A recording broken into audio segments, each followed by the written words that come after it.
Hey, what's up, everybody? Thanks for tuning in. Today's video is sponsored by DistroKid.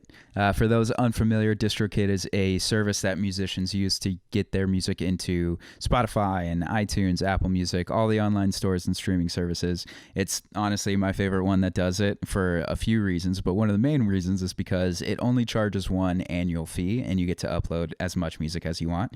So a lot of the other platforms that do this charge every time you want to put out a single, every time you want to put out an album. But with DistroKid, it just starts at like $19.99 a year and you get to upload as much as you want. So if you're an artist looking to put out some music, follow the link in the description. You get a discount on your first year's fee and you support Chats Home all at once. So it's a win-win. So without further ado, here's my interview with Beth Martinez from Danger Village. Enjoy.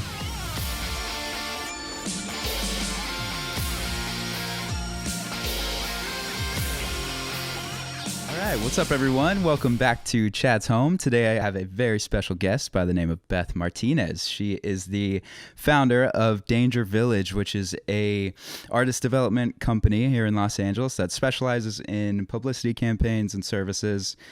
She opened the doors in 2007 and since then has worked with an array of just phenomenal artists from Fiddler to Honey, Bishop Briggs, Eden, Cautious Clay. I mean, the list just goes on and on. I am a big fan. I'm thrilled you're here. Thank you so much for being here. Thank you for having me. Of course.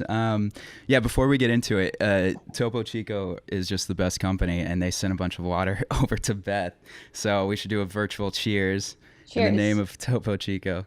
Thank you, guys. Thank you again so much. And I guess we could just dive right in with, if you could give a little backstory on what Danger Village is and what a music publicist is for people who are unaware. Yeah, like you said, we started in 2007.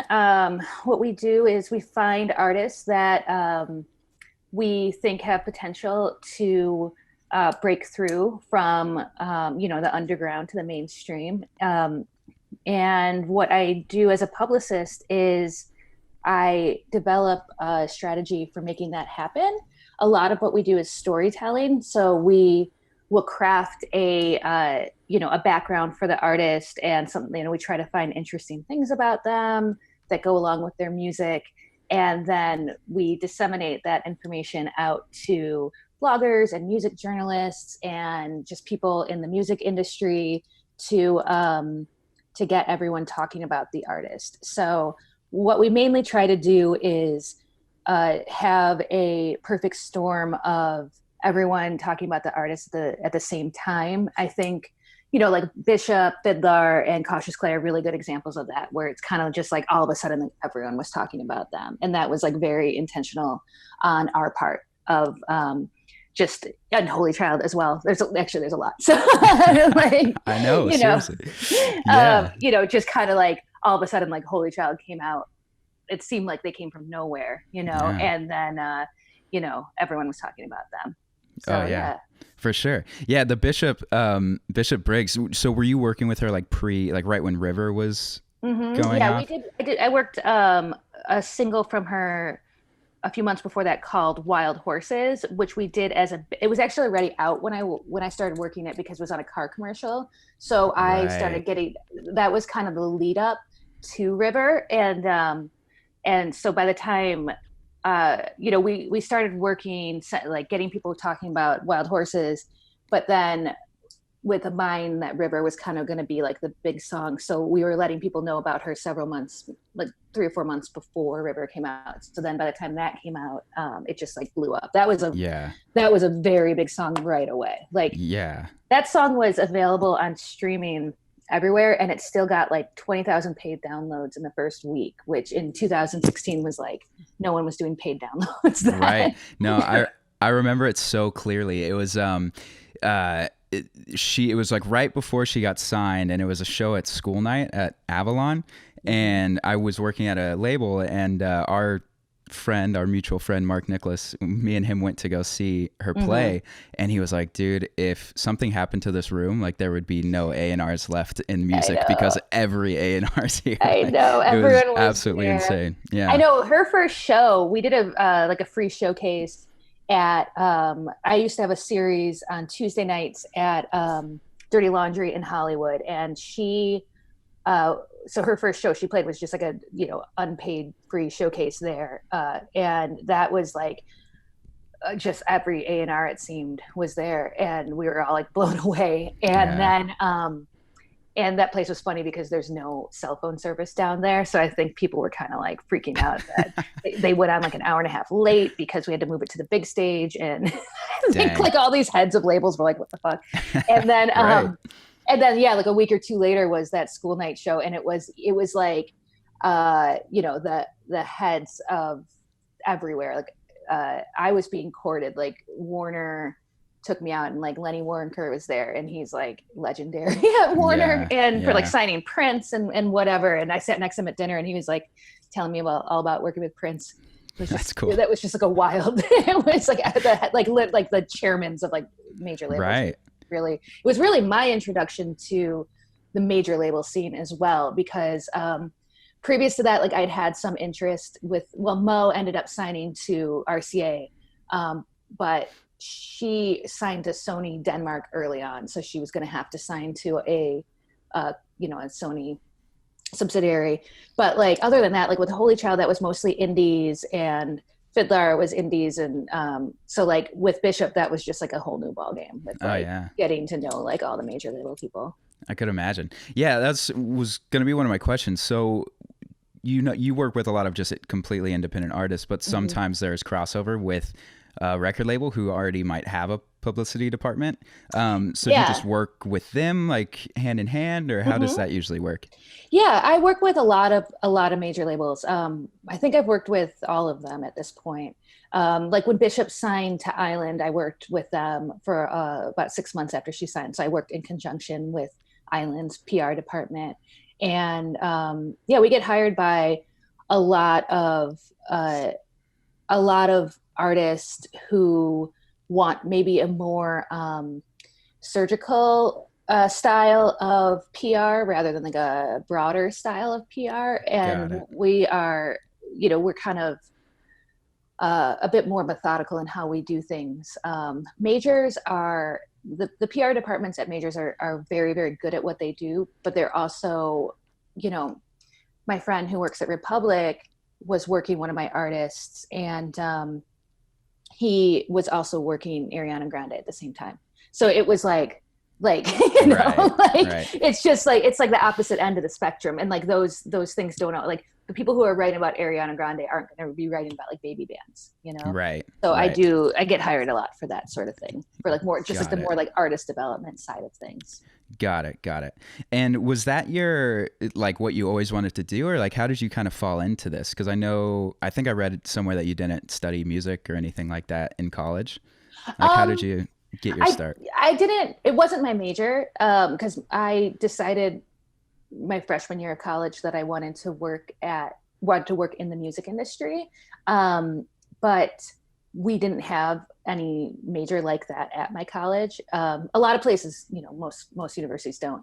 So I just ended up doing just a general liberal arts degree, which was called American Civilization. And I just basically studied American culture.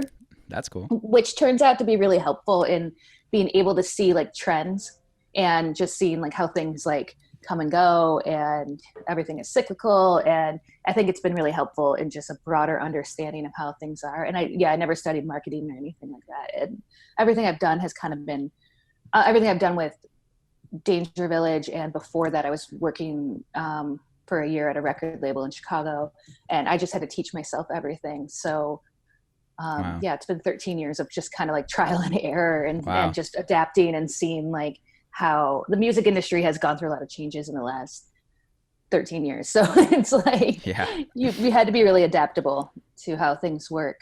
Right. But I got into it since we didn't have a music business program at U of I at Illinois.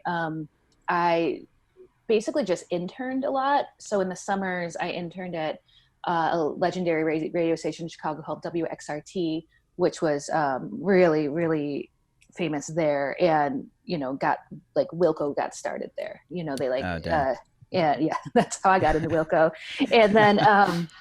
And then like I worked at a venue, and I worked at my university had a organization called Star Course, which we booked our concerts. And so I was on that committee.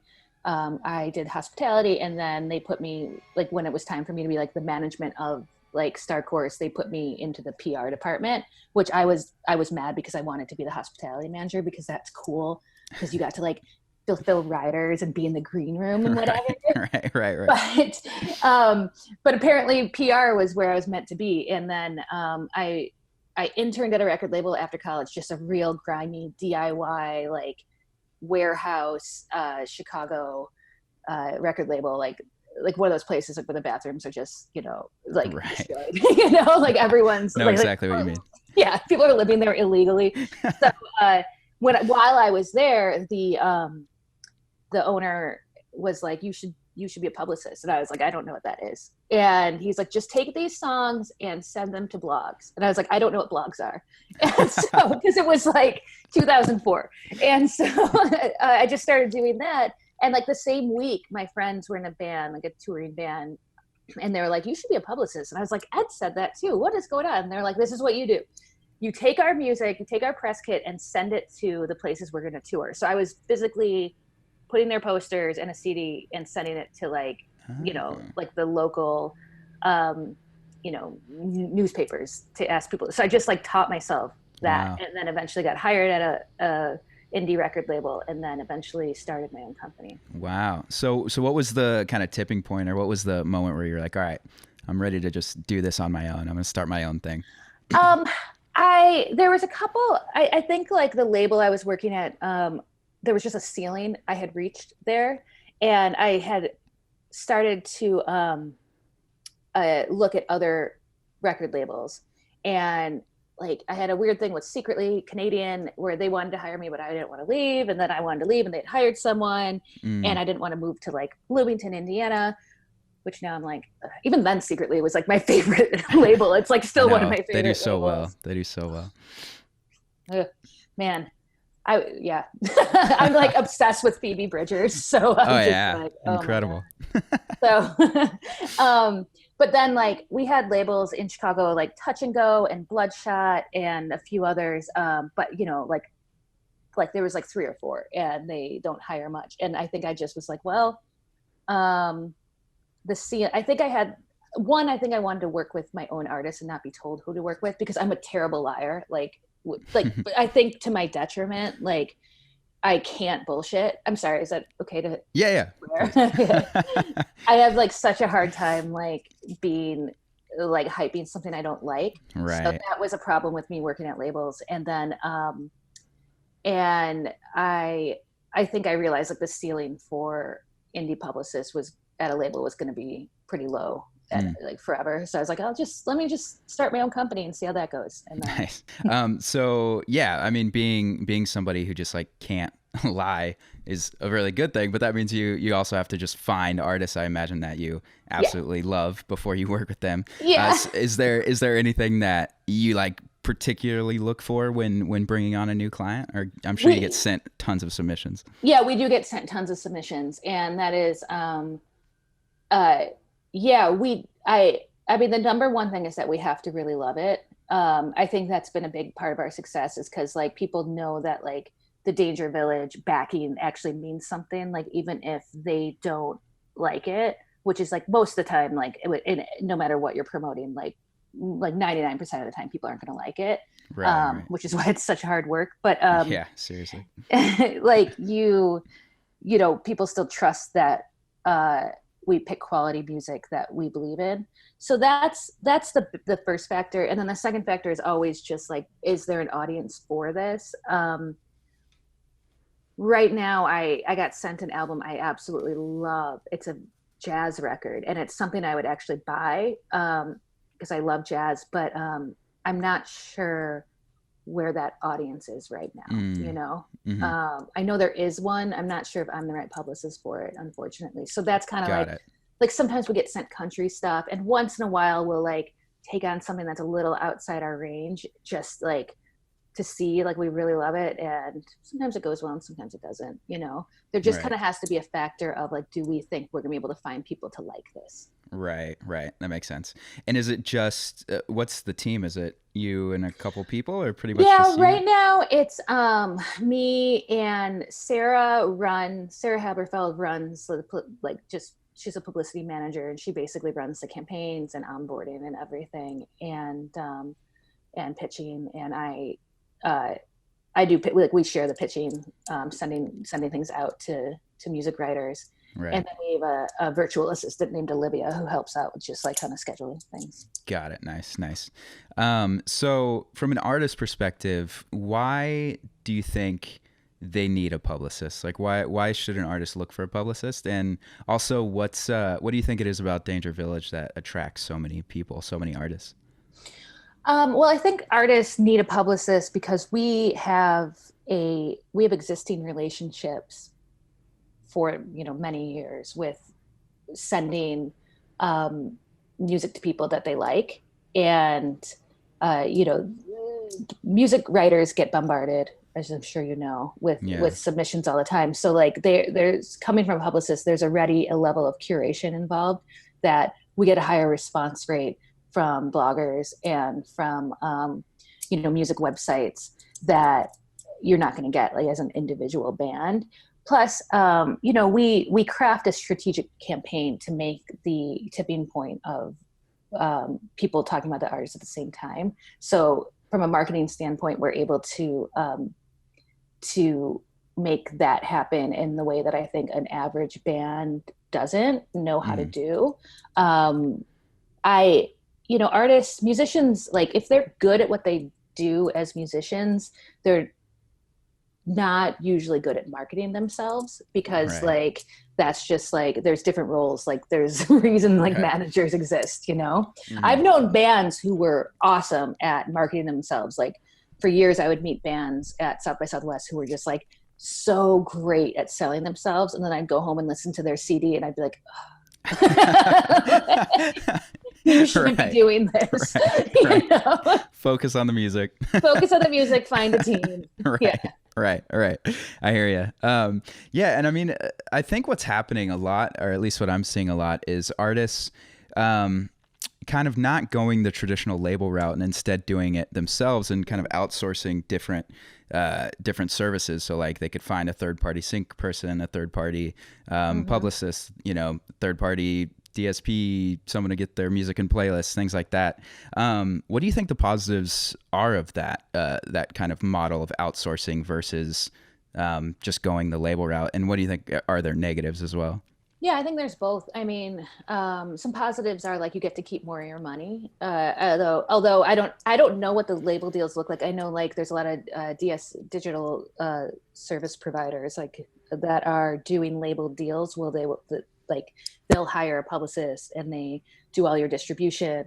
I don't know I don't know if there's a benefit monetarily to that versus a traditional label deal, but I think there might be. I think it might be easier right now to sign to those DSPs than labels, because they're a little less selective than labels. Um, I think hiring your own team, and you get more control over your project when you pick your publicist and what everything else that goes into releasing a record, and you know you don't get lost in the shuffle. I think Right. a lot of labels, more so the major labels, because streaming is such a big source of income right now, major labels are signing a lot of artists, and a lot of them kind of get lost in the shuffle, and they don't get that much push put behind them.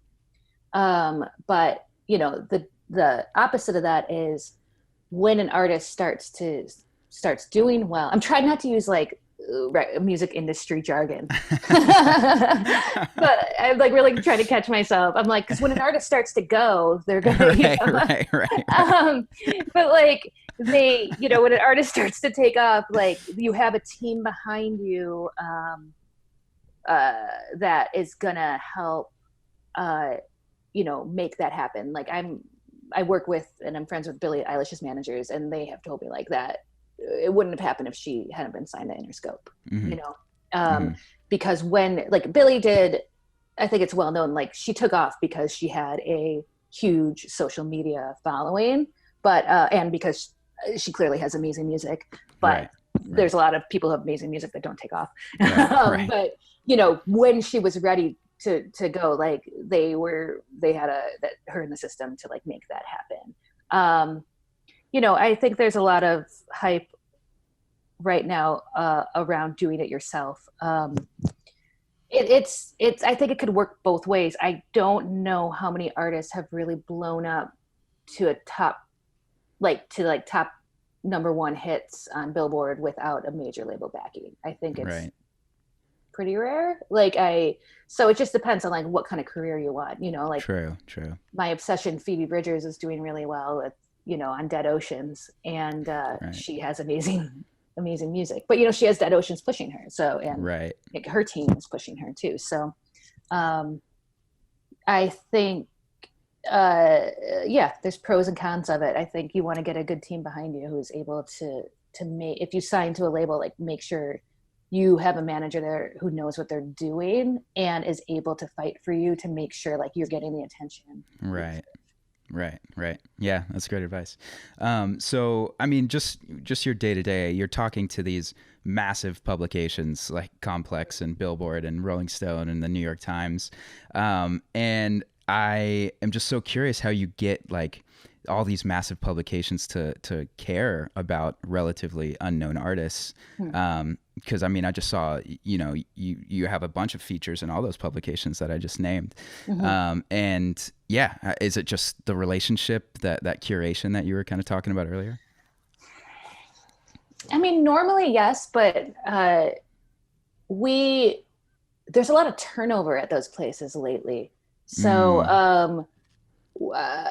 a lot of those came from new relationships, to be honest. And I think we're very, very good at, like I said, telling a story and making something seem compelling, and just kind of picking out certain selling points that are going to attract, you know, attract a writer to pay attention.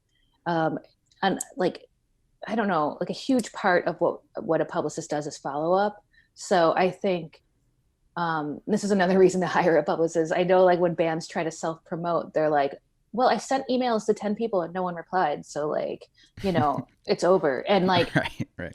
you have to, I think we probably get one yes for 100 no's, and our no's are like just no reply. Like, Yeah. so that's just a no, but it's persistence. What we do is persistence, and a balance of being persistent without being harassing, and being respectful of writers' time, and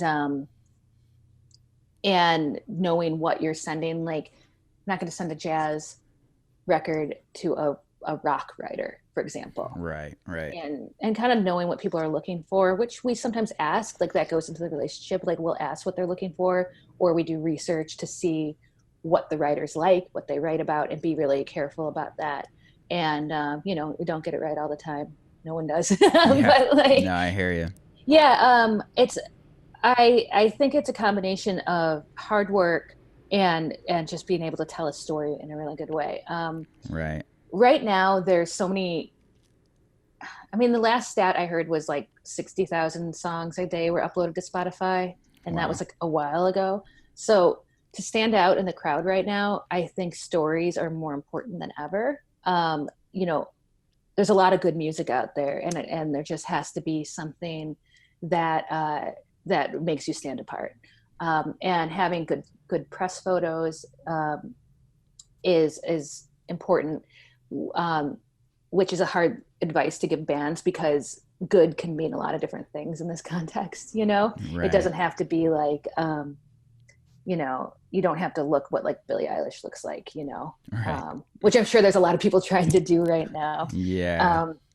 But yeah, just don't have a photo in an alley with like 4 guys with like grungy shirts on. Like that is done. Like, Right. Yeah, exactly.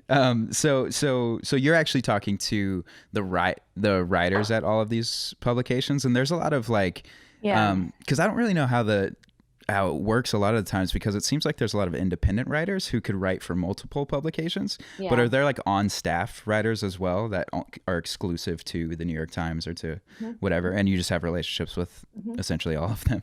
Yeah, exactly. So like, yeah, like the like NPR, like Bob Boylan is a long term uh, person who does the tiny desks, and Right.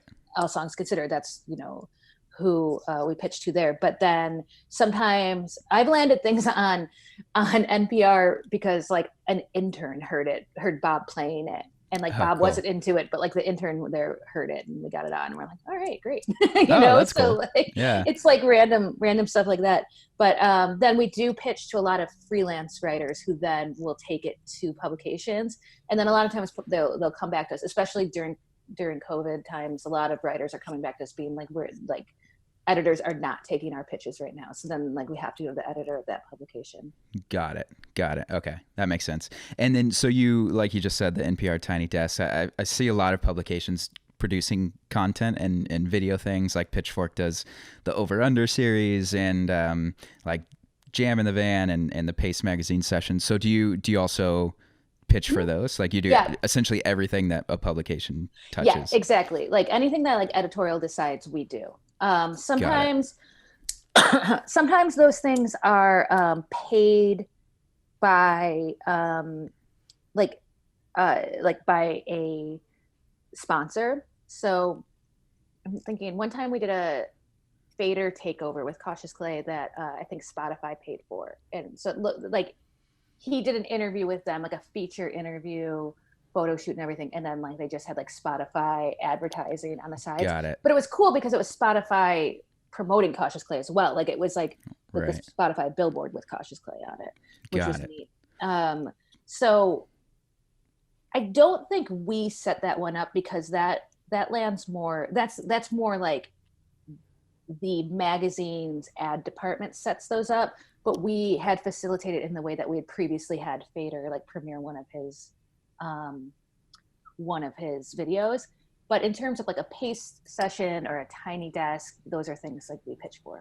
Got it. Cool. And another really cool thing, and that I don't think a lot of people know about, is all the late night like shows, late night performances, getting artists on Fallon and Colbert, because that also falls into the publicity, like PR campaigns, which is super cool. For those who don't know, so is there just a job where somebody just chooses artists that they like to come perform, and they like run it by Colbert and pretty much? Yeah, they're usually like, I don't even think they get it approved by Colbert. Like I think they just choose. That's And cool. yeah, it's really cool. So yeah, they're just like, they're called late night bookers. And yeah, I have relationships with all of those. And we, for doing artist development, we have a really good success rate with the late night shows. But because a lot of them like with Jimmy Kimmel's booker, she really likes to be like early on, like one of the, so that's where we did Bishop's first late night show. It's because Oh, they wanted cool. to be like the first late night, and Yeah. Kimmel's really good at that. Kimmel's booker is really good at that, getting like cool acts early on. Yeah. And then Seth Meyers does not have as many on. He doesn't do music every night, and he's like my favorite. Don't tell the others. Like Colbert's gonna care that I love Seth Meyers. Right.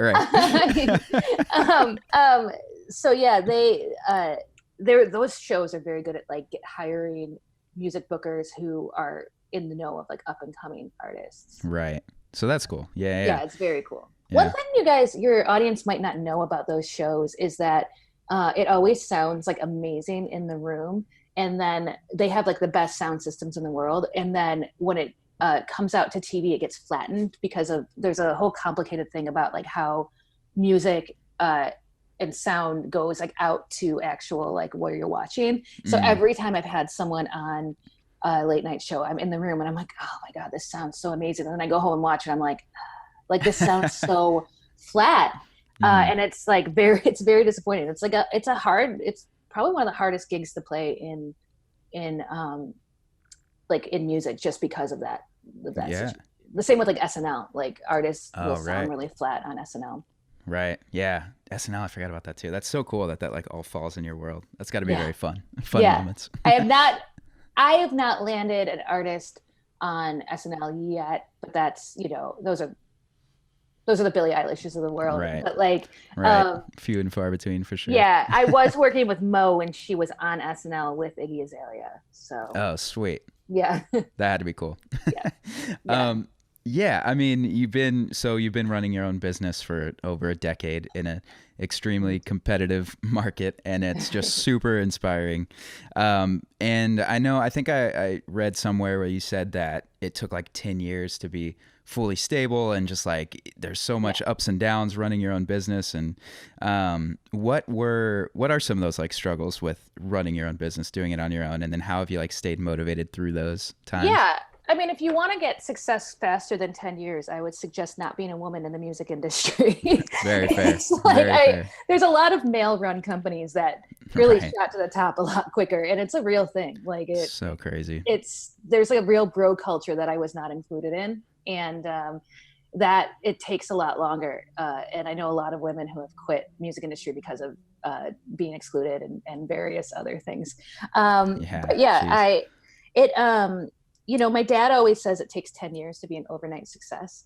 And Love that. Love that. yeah, uh, and it's true. Like, um, there's a lot of things you learn like through trial and error. I know you were going to ask about my publishing company. I had a publishing company for a Yeah. couple of years, and we shuttered it because it just was not making money. And there was a few other factors there, but there's just things that I've tried managing early on, not recently, but early on I was like, I'm going to do everything. I'm going to manage. I'm going to like, uh, I don't know, do it all. And you just have, I think it's important to hone in on what you're specifically good at. And what I'm specifically good at is talking to music writers and being like a music nerd and knowing like I will, like, if I like something, I just like will read everything about that. And then I talk to people about that. And having those relationships is beneficial. I think,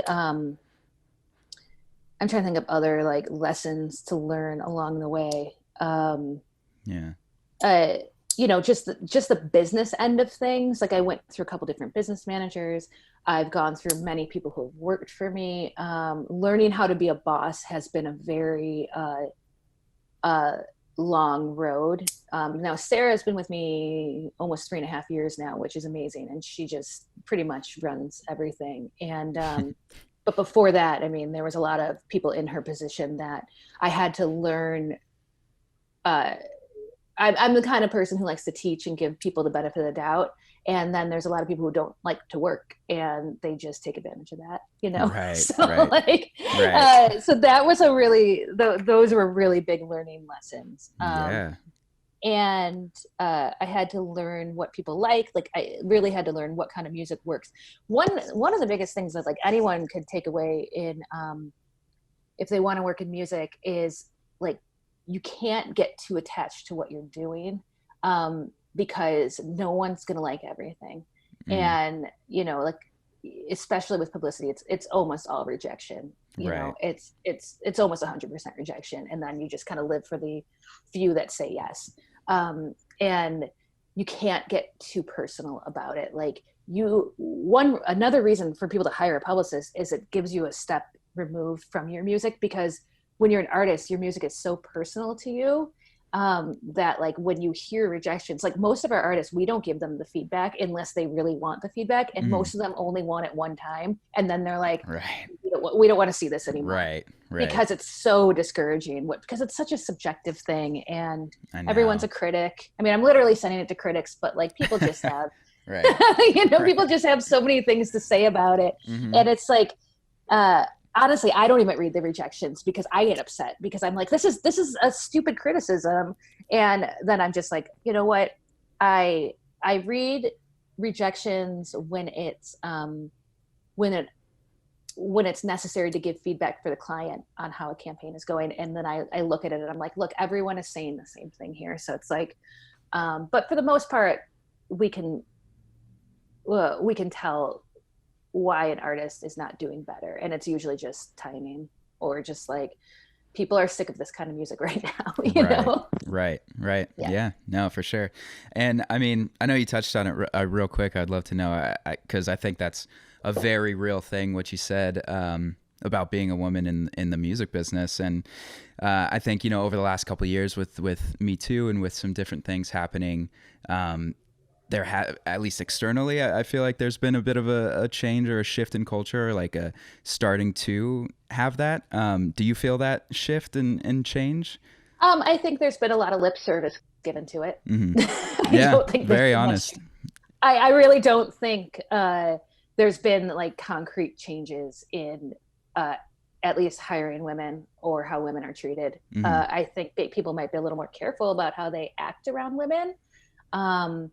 But I I think like for example, Billboard's top, you know, players in the music industry, I think they're a little more careful about including women. Right, right. Um,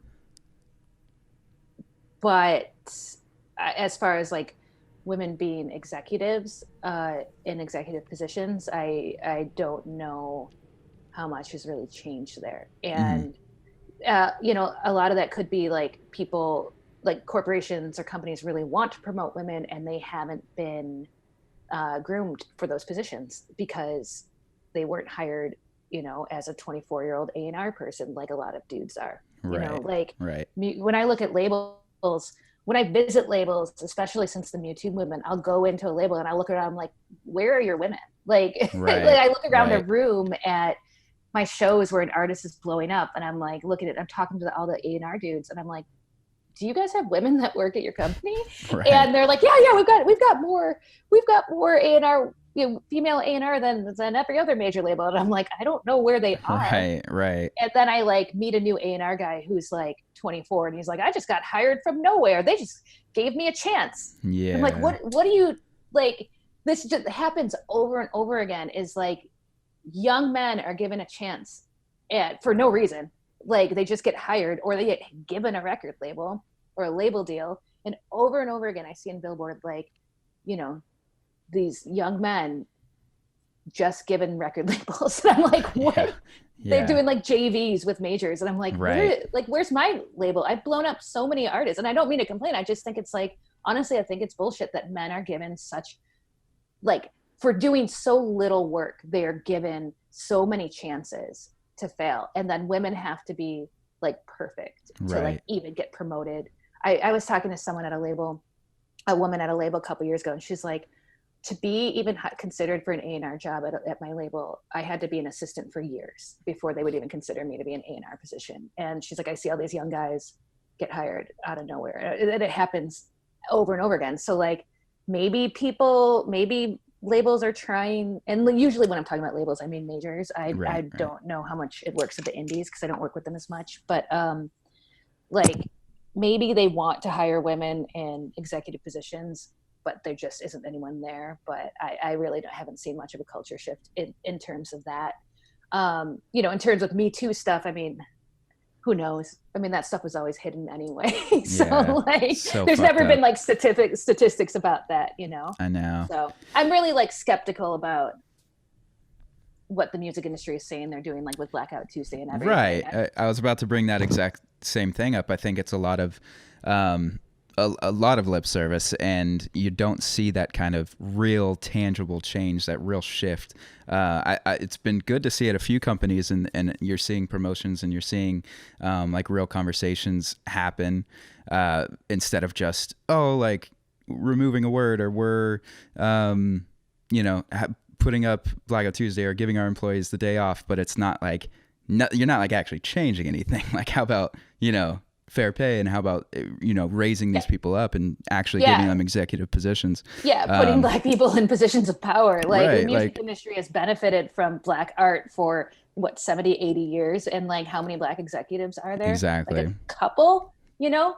And like not just at the executive level, but like at every level. And it's not like this stuff is new. That's what I'm confused about, is like it's not like we didn't know that this was going on.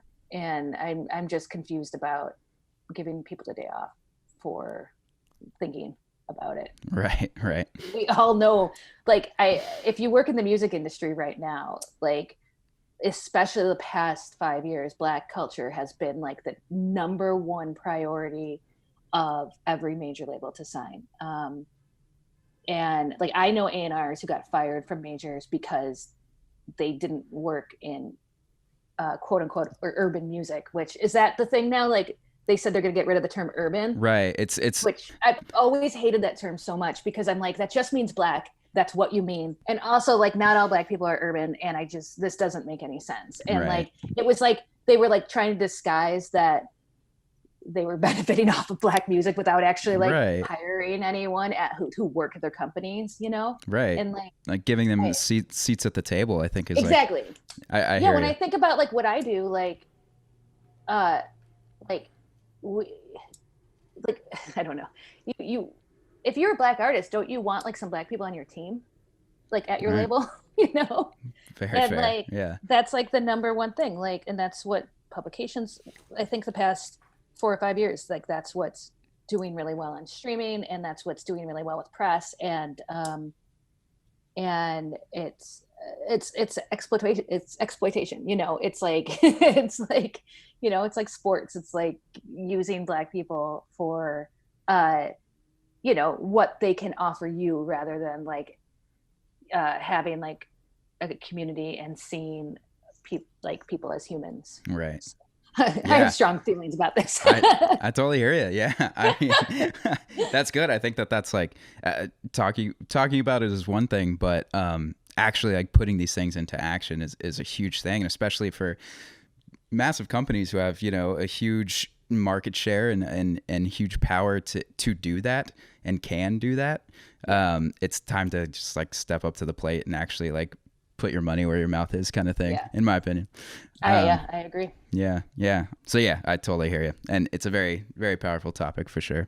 I'm glad we got to touch on that. But yeah, I mean, just in wrapping up with everything that you do, is there kind of with artist development, what do you think is the most important aspect? I think the most important aspect of artist development is having the discernment to choose music that is good and is going to go somewhere. I think listening to your gut instincts is a huge one. Sometimes I've chosen artists that didn't really make sense, but ended up being like some of the best artists I've ever worked with, where I was like, I don't know, this is kind of weird. You know, when I started working with Mo, her music was really ahead of its time. Now everything sounds like her. So like, it's hard to understand. Like at that time, that was like a really progressive sound.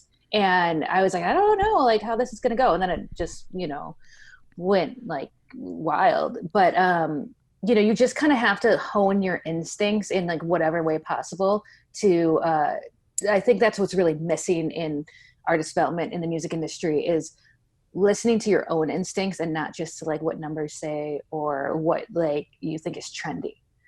We've always been really ahead of the curve in what music becomes popular.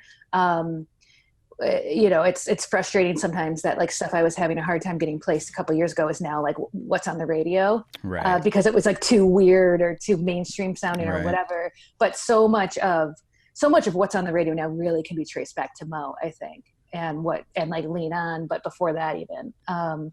And yeah, so I mean, I hear like elements of Bishop in like Billie Eilish's music. Like, for sure. Like that dark pop sound.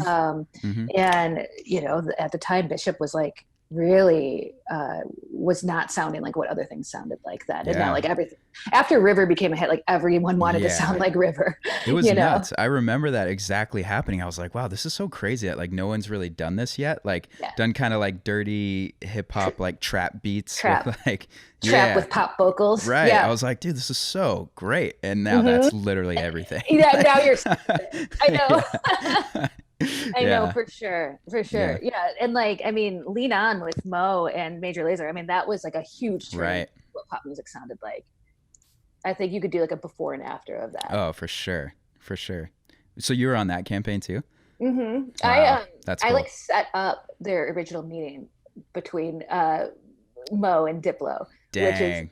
crazy to think about. Yeah. Wow. I emailed her label. I mean, I emailed Mad Decent, Diplo's label, and I was like, hey, Diplo kind of said that he liked my artist Mo, and she's playing South by Southwest. So then they like invited her to play the Mad Decent party at South by, and then they started Clever Okay. a year Wow. later. And, I have that email. The year later is when Lean On came out. Dang. You got to get some royalties on that. I wish. I should get royalties on a lot of things I've not gotten royalties on. I hear you. I hear you. Yeah.